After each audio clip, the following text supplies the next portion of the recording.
Bonjour, bienvenue dans ce nouvel épisode de notre balado sérieux. Mais pas trop. L'histoire des Germains, des Francs et des Mérovingiens, saison 4. Je m'appelle Xavier. Et je m'appelle Romain. Et nous vous invitons à nous suivre sur les réseaux sociaux Facebook et Instagram à meropodcast.fr. Et à nous donner des étoiles sur votre plateforme d'écoute favorite et à nous partager vos commentaires en nous écrivant à meropodcast.fr@gmail.com. Alors, bienvenue dans ce dernier épisode de notre saison 4 des Francs et des Mérovingiens. Et une saison, soyons honnêtes, qui a été sacrément compliquée. Alors, d'abord, compliquée à écrire. Vu qu'on a quand même des personnages multiples, des chroniques ultra mal fichues et des incohérences de temps et de lieu à gogo. Autant dire qu'entre les bouts d'événements racontés différemment par Marius d'Avange, Procope ou notre Grégoire de Tours, parfois en dépit de toute logique ou sans même essayer d'avoir une vague trame cohérente, on en a un peu bavé pour vous livrer une histoire à un minimum compréhensible de ce début de 6e siècle. Et difficile à produire également. Car soyons honnêtes, on a encore des progrès à faire sur la qualité sonore. Même si promis, on y travaille. Et on espère que ça s'entend, surtout par rapport aux épisodes des saisons 1 et 2. Nous savons que tout n'est pas parfait. Point de vue narration, avec nos langues qui fourchent et nos noms écorchés dans toutes les langues. Que ce soit Metz et pas Metz, ou la rivière Unstrut et pas Unstrute. Mais la vérité, c'est que ce n'est qu'un simple loisir pour nous, et pas notre métier. Et cela nous prend pas mal de temps à produire. Donc, merci pour votre patience et également tous vos encouragements. Vos mails, vos petits commentaires sur Spotify ou YouTube, et encore les étoiles que vous nous avez laissées sur les plateformes de balado, cela nous fait toujours très plaisir.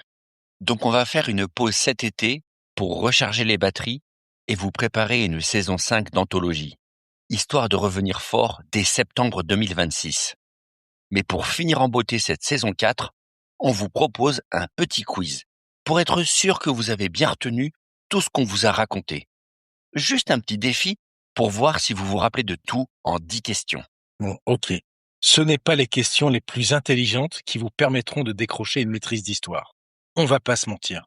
Vous vous rappelez notre créneau. Sérieux, mais pas trop. Par contre, on espère que ça vous rappellera de bons souvenirs, et notamment les moments les plus fous ou improbables de cette première moitié de 6e siècle. Si on veut bien croire qu'une once de vérité se cache dans les histoires sacrément bizarres de Grégoire de Tours et de ses collègues. Prêt ? Alors on y va. Question 1. Lors de la tentative de meurtre de Théodoric le Fourbe par son frère Clotacar dans sa tente en Thuringe en 531, comment le futé a-t-il réussi à repérer les assassins cachés ? Question 2. Quel prétexte saugrenu invoque Sainte Crodeschild pour inciter ses enfants à attaquer la Burgondie avec 50 ans de retard en 523 ? Question 3.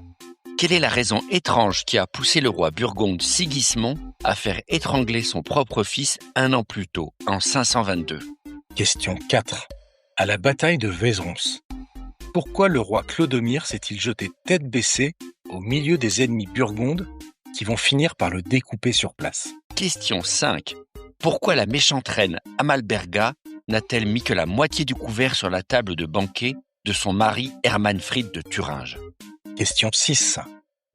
Quelle est la cause de la mort la plus action movie et très probablement légendaire attribuée au grand roi Théodebert le Brillant ? Question 7. Quelle histoire rocambolesque de sabotage de bœufs Grégoire raconte-t-il pour justifier le divorce de Théodebert avec Déotéria ? Question 8. Quelle explication complotiste Greg le Mytho suggère-t-il pour la mort de la vieille reine Odoflède, la sœur de Clovis, à Ravenne ? Question 9. Quel roi franc est considéré comme le créateur du premier altcoin en faisant graver son propre nom sur des pièces d'or byzantines en place de celui de l'empereur ? Question 10. Dans le récit du chantage de Clotacar et Childebert contre leur mère, quel choix cruel Grégoire lui fait-il prononcer concernant ses petits-enfants ? Alors on y va, on va reprendre les questions et je vais laisser Romain vous donner les bonnes réponses. Question 1. Lors de la tentative de meurtre de Théodoric le Fourbe contre son frère Clotacar dans sa tente en Thuringe en 531, comment le futé a-t-il réussi à repérer les assassins cachés ? Incroyable mais vrai. La tenture accrochée au mur où s'étaient cachés les assassins était trop courte et leurs pieds dépassés. Oui, c'est énorme cette explication. Et franchement, nous aussi on a des doutes. Question 2. Quel prétexte bizarre invoque Sainte Crodéchilde pour inciter ses enfants à attaquer la Burgondie avec 50 ans de retard en 523 ? C'est une explication un peu froide, car il s'agit en effet de venger le meurtre de ses parents, perpétré 50 ans plus tôt par le père du roi burgonde de l'époque. Et non, ça pue pas du tout l'intox cet argument. Totalement raccord vu que vous aussi, vous gardez une dent contre les Allemands pour la demi-finale de la Coupe du Monde 82. Question 3. Quelle est la raison étrange qui a poussé le roi burgonde Sigismond à faire étrangler son propre fils un an plus tôt, en 522 ? Il s'agirait d'une sombre embrouille de vêtements.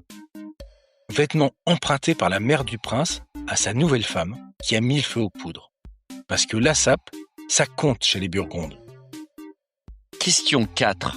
À la bataille de Vézérons, pourquoi le roi Clodomir s'est-il jeté tête baissée au milieu des ennemis burgondes qui vont le découper sur place ? La réponse est bête comme chou. Il s'est trompé. Pourquoi ? Parce qu'il a été induit en erreur par des Burgondes qui l'ont appelé en se faisant passer pour des Francs. Et les mauvaises langues diront qu'il avait peut-être dû s'enfiler 1 ou 2 bouteilles de Beaujolais juste avant, et qu'il n'avait donc plus les yeux en face des trous. Sinon, franchement, je vois pas. Question 5. Pourquoi la méchante reine Amalberga n'a-t-elle mis que la moitié du couvert sur la table de banquet de son mari, Hermanfrid de Thuringe ? Gênance, juste pour lui mettre la honte aux Thuringiens.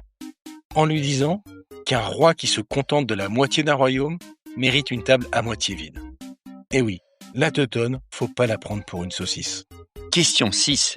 Quelle est la cause de la mort la plus action movie, et très probablement légendaire, attribuée au grand roi Théodebert le Brillant ? C'est ma préférée. Il a été tué par un bison lors d'une partie de chasse. Un bison. La classe quand même. J'adore. Question 7. Quelle histoire rocambolesque de sabotage de bœufs Grégoire raconte-t-il pour justifier le divorce de Théodebert avec Déotéria ? Déotéria, la cagole de Septimanie, aurait tué sa propre fille en précipitant son chariot dans la Meuse du haut d'un pont à Verdun. Parce que tout le monde sait que les Germains savent dresser des bœufs kamikazés. Question 8. Quelle explication complotiste Grégoire suggère-t-il pour la mort de la vieille reine Audeflède, la sœur de Clovis à Ravenne ? Elle aurait été empoisonnée en buvant le vin de la communion dans un calice louche. Et évidemment, Greg en est sûr. C'est sa fille l'Arienne Amalasunthe qui lui a donné. Comme le prouvent les fameux tests ADN bien connus du VIe siècle. Question 9. Quel roi franc est considéré comme le créateur du premier altcoin en faisant graver son propre nom sur des pièces d'or byzantines en lieu et place de celui de l'empereur ? Théodebert Ier, dit le Brillant. Et pas parce qu'il faisait des pièces. Non, parce qu'il était vraiment intelligent. Et que, tant qu'à vouloir faire chier l'empereur, autant le faire avec style. Question 10. Dans le récit du chantage de Clotacar et Childebert contre leur mère, quel choix cruel Grégoire lui fait-il prononcer concernant ses petits-enfants ? Elle aurait déclaré préférer les voir morts que tendus, et donc déchus de leur rang royal. Parce que c'est bien connu. Les mamies au VIe siècle, elles étaient sacrément badass. Merci à tous pour votre fidélité tout au long de cette saison 4.